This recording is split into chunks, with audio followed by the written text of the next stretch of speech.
বিগত ২-৩ দিন ধরে আমাদের বাড়িতে রান্না করার গ্যাস নেই, আর গ্যাস নেই বলে কি দুর্ভোগে যে আমরা এখন পড়েছি সেটা বুঝতে পারছি। আর এখানে দেখো আমি এই কাঠগুলো ফাটছি যাতে মা রান্না করতে পারে উনুনে।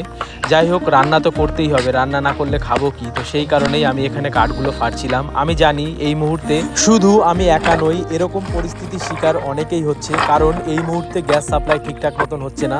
তো সেই কারণেই আমরা সবাই এই পরিস্থিতির শিকার হচ্ছি। তবে যাই হোক, আমাদের তো কিছু একটা ব্যবস্থা করতে হবে, না হলে রান্না কি করে হবে।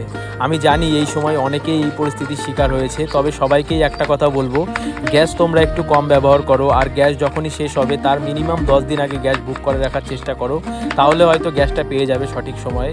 তো যাই হোক, আমাদের সবজি কাটা কমপ্লিট হয়ে গেছে। তারপরে সবজিগুলোকে আমি ভালো করে ধুয়ে নিয়েছিলাম যাতে কোনো নোংরা না থাকে। তারপরে সবজিগুলোর মধ্যে লবণ মাখিয়েছিলাম, মা আমাকে বলেছিল একটু লবণ মাখাতে। তারপরে কড়াইটা দেখো উনুনের মধ্যে দিয়ে দিয়েছি। যাই হোক, আমাদের উনুনটা কিন্তু খুব সুন্দর জ্বলছে। এরপরে সমস্ত সবজিগুলো কড়াইয়ের মধ্যে দিয়ে ভালো করে নাড়াচাড়া করছিলাম। তো আমাদের ভাজা কমপ্লিট হয়ে গেছে। তারপরে আমি এই ভাজা দিয়েই ভাত খাচ্ছিলাম। তো ভিডিওটা ভালো লাগলে একটা লাইক করো।